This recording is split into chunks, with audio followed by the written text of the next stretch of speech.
introduced by Ms. Murphy.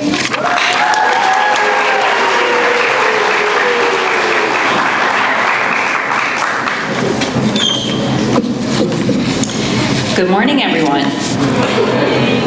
It is my absolute pleasure to introduce Tyler Marmorato to you today.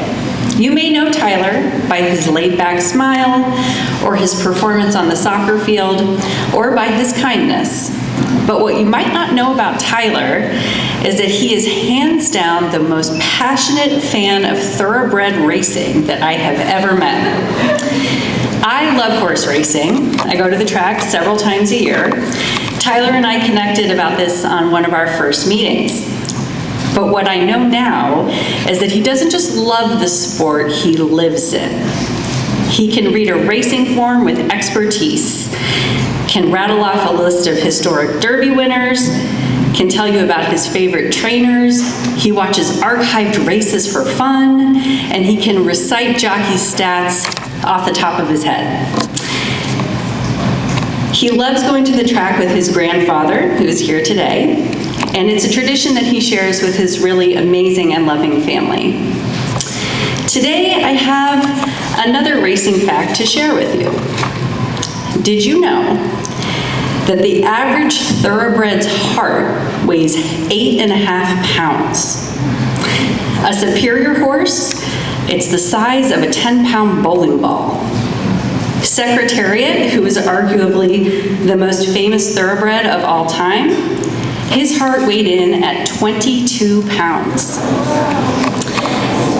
Turns out Tyler has a lot in common with the horses that he loves. He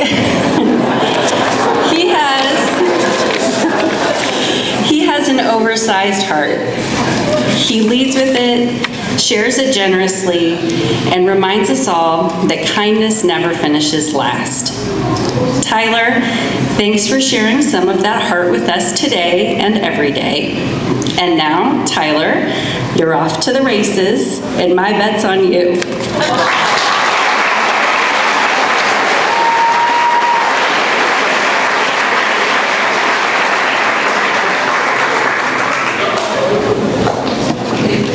Good morning. Living with a big family can be challenging sometimes, especially since it means there's never a quiet moment in our house. If you want a moment of peace, you're unlikely to get it, because there's always going to be someone that's really loud or listening in on your conversations. But that's going to happen when you have 4 siblings. Having a lot of siblings also means they're going to torture you. When you're afraid of something, they won't let you forget about it, or they're going to trick you into doing things you don't want to do. If you mess up, they're going to laugh at you for it, and my siblings are no different. Whenever they see an opportunity to try and embarrass or annoy me, they take it. Being tricked into doing things you are afraid of or don't want to do is one of the first things that your siblings are going to do. So back when I was about 10 or 11, I used to have a really bad motion sickness problem. So that meant if I spent more than 20-30 minutes in a car, or if I rode a ride at a theme park that had loops or spun around a lot of times, I would get sick. So I know Disney World isn't the first place you think of when you think of big roller coasters that spin a lot. But they do have a ride there named the Rock and Roller Coaster that I was convinced to ride by my older siblings when I was about 10. They told me that the ride was somewhat fast and I would be perfectly fine to ride it because I wouldn't get sick. In the middle of the queue, we had been waiting for about an hour when someone over the intercom mentions that the ride had high speed, lots of loops, and if you were motion sick, you shouldn't ride. So after hearing that, the expression on my face changed dramatically. I was once excited to go on the ride, and now I started freaking out. My older siblings were sitting there, and they were just laughing at me. I still ended up going on the ride, though, because I thought it would be fun, and that was a bad choice. After the ride, I got real dizzy, started puking, and all my siblings did was find it funny. If you ask someone what they're afraid of, they're going to say something normal, like they're afraid of the dark or heights. But I'm not normal. If you know me, I have a really bad fear of birds of any kind. So if I'm out in public and there's a bird nearby, I do my best to try and avoid it, whether that's walking on the other side of the road or running away. So knowing this, my siblings always find a way to take advantage of this. If there's a bird nearby, they'll try and push me towards it, or they'll make loud noises to attract the bird's attention. For some reason, my siblings find me being terrified hilarious. There are many examples of them antagonizing me about this fear. But one of the worst times happened in Florida. So about 3 to 4 years ago, when we were visiting Universal Studios, we were about to go eat. There were no spots available indoors, so we had to find a table that was outside. And this was not a good scenario for me, because there were lots of pigeons wandering around, so I was already freaked out. We finally found a table, and there were people eating at the table next door, so the pigeons were surrounding that table next to us. And I started to panic. So seeing this, my younger sister Mallory thought it would be the funniest thing to walk over to me with the bag of goldfish she was carrying and just drop it all on the ground. And what do you expect? All the pigeons swarmed me, attacking the food on the ground that surrounded me. My heart started to beat much faster than it had before, and it was getting harder for me to breathe, and I started bawling my eyes out and screaming for my mom to help. And while all this was happening, Mallory was just sitting there dying of laughter. And this is another experience where my siblings made me suffer just for their enjoyment. I have one more story that involved my sister. This happened at a zoo called Kentucky Down Under. Like at any zoo, I'm perfectly fine going through the exhibits with all the other animals, but there's just something about birds that really freaks me out. At this zoo, we got to drive around the golf cart, so I figured that if there were tons of birds around, the golf cart was my escape route. One exhibit we went to was a petting zoo, which was fine. Until we got there, there was a giant peacock that started to walk by. And knowing me, I started to panic. And seeing this giant peacock made me want to get to the golf cart as quickly as possible and to go somewhere else. But my sister Mallory wanted to stay, and not because she liked the petting zoo, but because she thought it was hilarious that I was freaking out. By this time, the peacock was getting closer, and my heart started beating fast again, and I started crying. I was able to calm down once we got back to our golf cart because I thought the peacock had walked away. I had my eyes closed as soon as I got into the golf cart because I didn't want to see any more birds. As we were driving away, my sister told my parents to stop the golf cart so she could look at something. And when I opened my eyes, what do you know? The peacock is standing right there. Only a few feet away now, I was panicking even worse than before. I was crying, yelling for my parents to drive away because I was scared. And while the rest of the people in the area stared at me like I was crazy, my sister was sitting next to me dying of laughter. So although my siblings do love to see me suffer sometimes, having all of them isn't so bad. Whether it's my sister's blasting One Direction music so loud that I can't hear my friends when I'm on the game, or my brother says the most obnoxious jokes over and over again, I still wouldn't trade them for the world because I know that I can be obnoxious sometimes too. But that's what siblings are for. Yes, they love to see me suffer, and they love to annoy me, but they will always have my back no matter what. I love my siblings, and I'm thankful for each one of them and their own unique personalities. First, my brother Jordan, he can always make me laugh no matter what the situation is. My older sisters Morgan and Maddie, they always love me and make me feel appreciated. And Mallory, she's put me through a lot of trauma, and her and I like to annoy each other a lot. And I know she's not gonna like this, but she'll always be my bestie. So even if your siblings like to annoy you and bother you, take the time to tell them you're thankful for them and you love them. Don't take the time with them for granted because there are people who will always be there for you and love you no matter what. Thank you.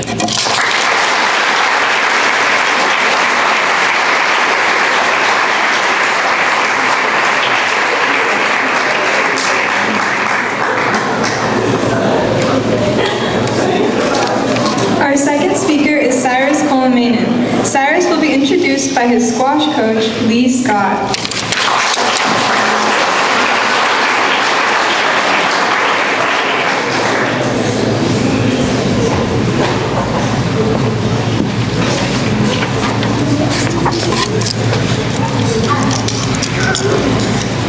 Morning, everybody. I've had to increase the size of this so I can see it. Okay, Cyrus first came to see me for coaching in 2019. And it was actually the first ever Explore Squash Collegiate programme. He continued to play, developing his technique, and in particular he enjoyed squash. I think his most memorable win was over his brother Cooper, and I think that's what turned him on to wanting to play squash and improve and do better. There's quite a few things I could say about Cyrus, but I've not put it in here because I don't want to offend anybody as well. So Cyrus particularly enjoys the social side of the squash team, and much of his colleagues on the team will obviously know him well from his social side. He's trying to perfect his English accent since 2019, but it's still not the greatest. Like I say, Cyrus was part of the first ever middle school boys team, the first ever team in Kentucky to compete in the nationals, so he should be very proud of that.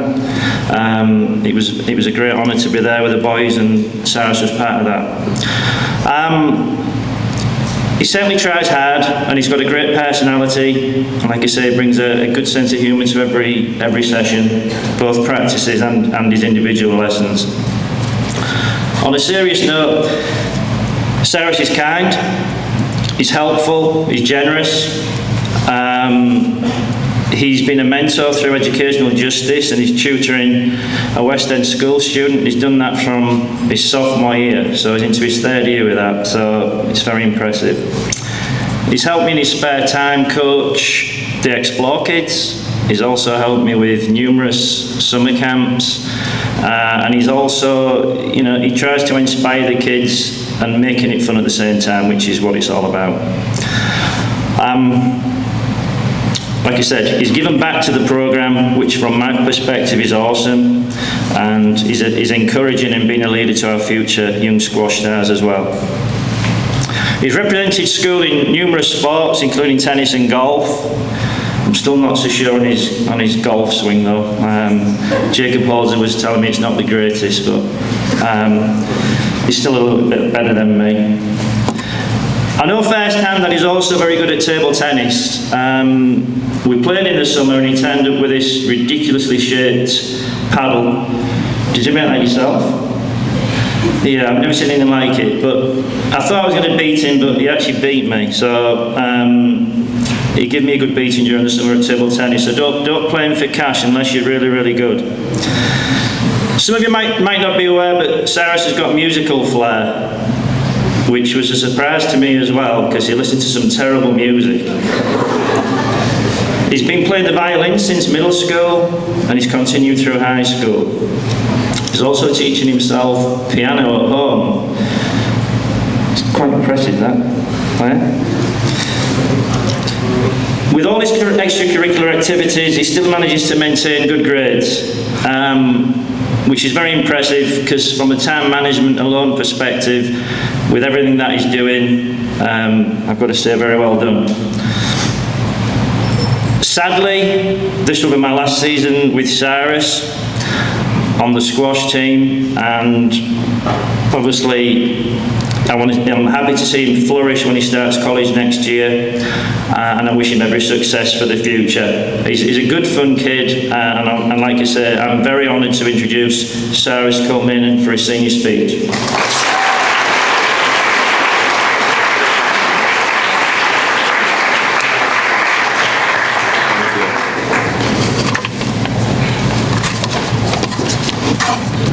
My grandpa has always told me that you have to walk before you run. He says this often, usually whenever I'm knee-deep in a project that's too ambitious for me. I've always bitten off more than I could chew, but that's how I learn best. Every time I take on something over my head, I come out knowing more than I ever expected. Since I was little, I've been fascinated by everyday objects and how they worked. This started when my brother and I would take up our old electronics just to see what was inside. Sometimes I would collect the scraps from these teardowns and test them. One of these experiments involved a massive fan from an old desktop computer. I stood behind a bookshelf, peeking over the books to get a glimpse of what lay on the other side. I clutched onto an old cardboard box with two switches shoddily attached with electrical tape. Once I had built up the courage, I flipped the switch to the device. My 10-year-old self squinted and ducked behind the bookshelf. An almost deafening whirring noise started, and as the fan whirred to life, so did my heart rate.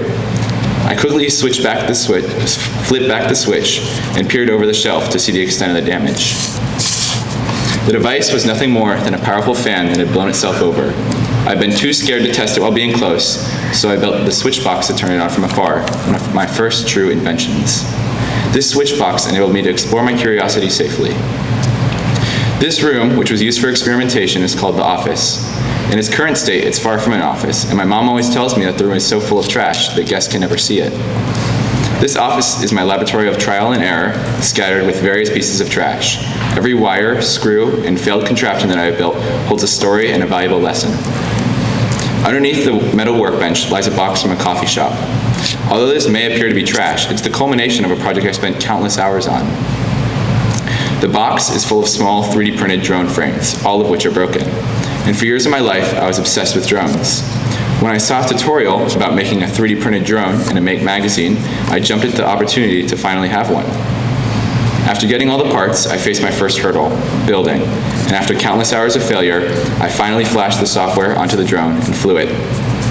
As I lifted one of the sticks on the controller, the propellers whirred up, and it lifted off the ground. I was overcome with joy as I had a working drone. This joy was quickly lived, however, and almost immediately, the drone began to rapidly fly right and hit a fence. This happened many times, and after each crash, I would have to replace the frame and rebuild it. And after a few months, I had lost my interest in drones. Because of the trial and error of this project, I learned that nothing ever works the first time, shaping my approach to projects and schoolwork and strengthening my ability to persevere through failure. This project taught me about how much I love problem solving. For hours, I would sit at the workbench, soldering the tiniest wires to impossibly small metal pads, trying to get the motors to spin the right way. Eventually, my parents would make me go to bed, and the very next day, I would stay up just as late working on another issue. As I worked on this project, I learned that the tedious, never-ending problems were enjoyable for me, and I noticed this later throughout my life as well. Recently, I began working on an antenna array that can see people through walls with Wi-Fi and machine learning. It sounded simple in theory, but this was far from the truth. Every night, I would try to get each piece of code to work properly, and although it was tedious, I never felt discouraged. Each obstacle pushed me to learn more, and I learned that I enjoy solving problems, even if I'm fully experienced in this field of work.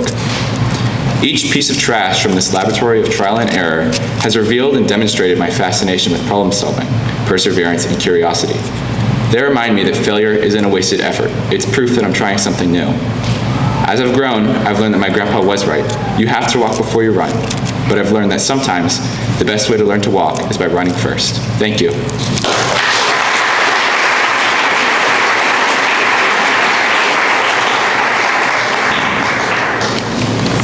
Our third and final speaker is David Labor.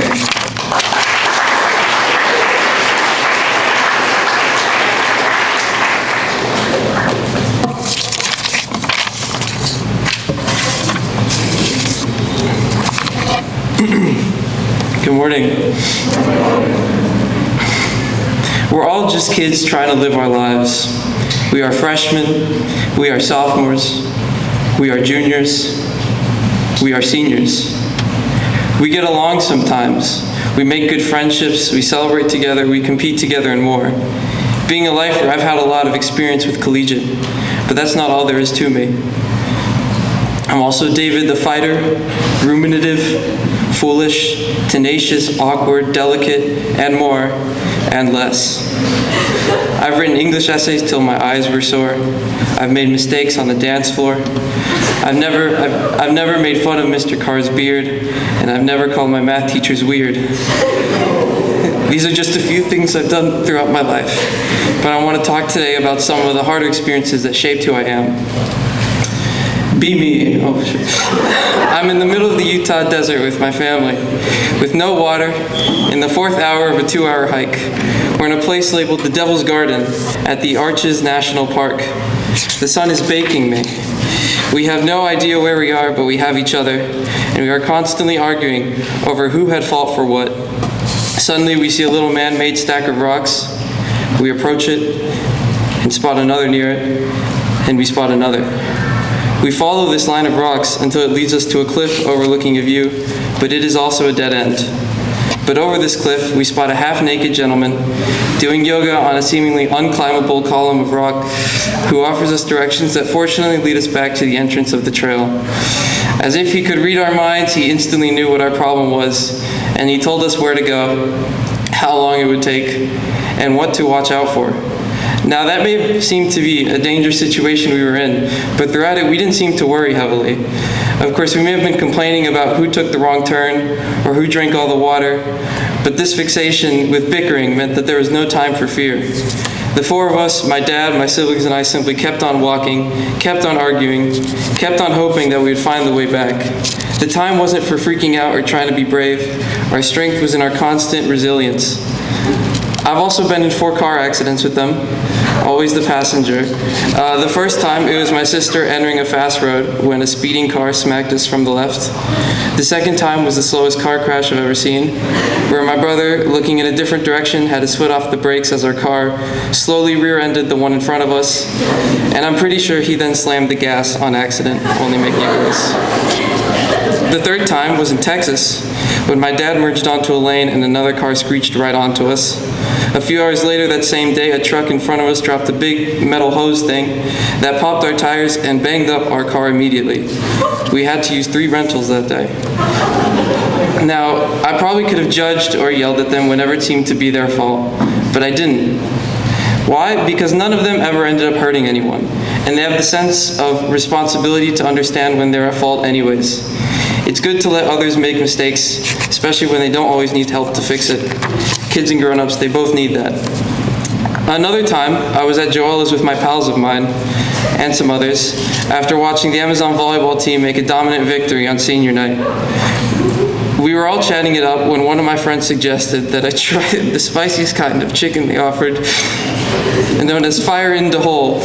So foolishly, I thought it would be a great idea as I looked over to Jack, who'd been eating a sandwich the whole time that was, according to him, at that spice level. So I thought, I can do 10 times whatever Jack can, so this must be a cakewalk. So after quickly signing a waiver and saying I wasn't a minor, I tried a tender. It was easy to play off at first, so I quickly took a second and then a third bite before the spice kicked in. I looked over at Jack, realized he lied, and started crying my eyes out. My face was a vibrating tomato, and I still had 2 more bites to go. I looked over at Tayton. He was worried for me.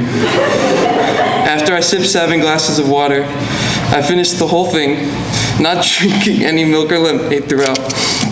I felt like an idiot for doing this whole thing and falling for Jack's lie, but then I heard my friend say something else.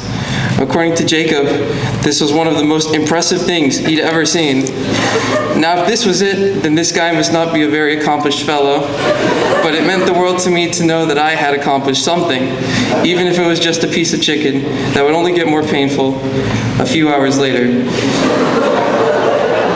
I had been duped, played for a fool, looked like I was melting down in public like a big baby, but at least I did something that others couldn't. So you see, life is a set of circumstances, mostly unknown, from which to accept and take chances. We don't choose our family, we choose where to go, we don't choose to get lost. We choose to drive, we don't choose to crash out. We don't choose to be fooled, but we can choose to make ourselves vulnerable. I wouldn't be the gentleman I am today if I didn't walk through the desert, see my family crash repeatedly, eat that tender. And I've only myself to thank for all of it. So to my friends, I say try that thing, go on that ride, grab that thing by its horns, take that gym membership you're considering, eat that tender. You all know who you are. Everyone else, you know what to do. Just live your life like it's the best one, better than all others you could have gotten, because choice and circumstance are always blended together. No one has to live a second-rate life, but it's up to themselves to accept and try to improve it. Thank you, Mom.